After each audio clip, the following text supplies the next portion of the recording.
So hello everyone, I am Bernardo de Alvarez and I am going to tackle about the 8 elements that constitute the creation of a message. So the first element is the source. The source is where the message came from. It can be a person or an organization.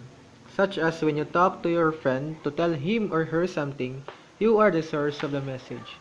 Also, when the school administrator issues an official directive to all the students, the school administration as an organization is the source of the message.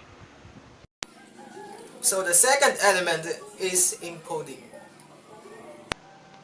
Encoding is the process by which a message is translated so it can be transmitted and communicated to another part.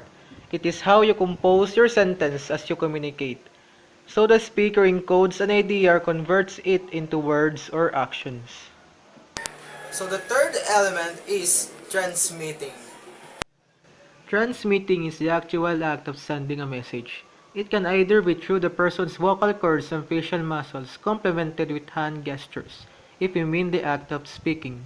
It could also be the posting of an administrative letter on the bulletin board so everybody can see. So here, the speaker transmits or sends out a message.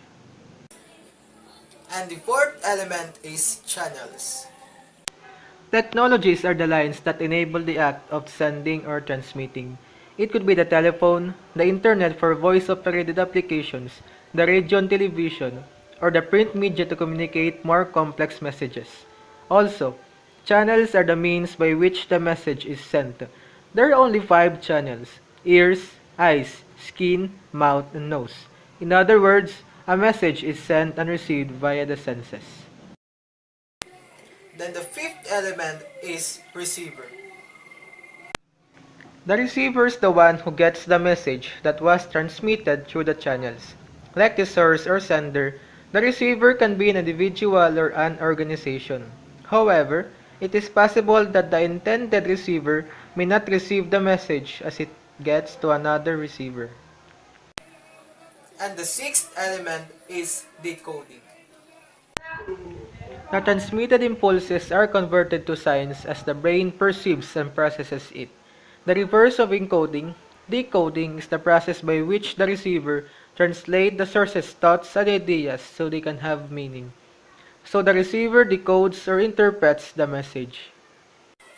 And for the seventh element, the feedback. Feedback is the response generated by the message that was sent to the receiver. It can be either immediate or delayed. Also, the receiver may respond to the message positively or negatively. The speaker needs to watch out for the response to know if the message is effectively imparted or not. Making sure of what the feedback is will help the speaker in continuing with the next message. And for the eighth and last element, the noise interference. Most of the time, there is something that interferes in the transmittal process. This interference is known as noise. Noise may be treated as literally or figuratively.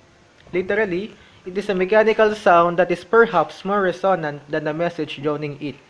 It can also mean other messages with conflicting tones joining the original message. Figuratively, it is when the body becomes a hindrance to good communication. For example, because of a headache or a toothache, one may not be able to effectively listen to a friend, listen to music, or do anything for that matter. Then there we have it, the 8 elements that constitute the creation of a message. So I hope you learned something and thank you for listening.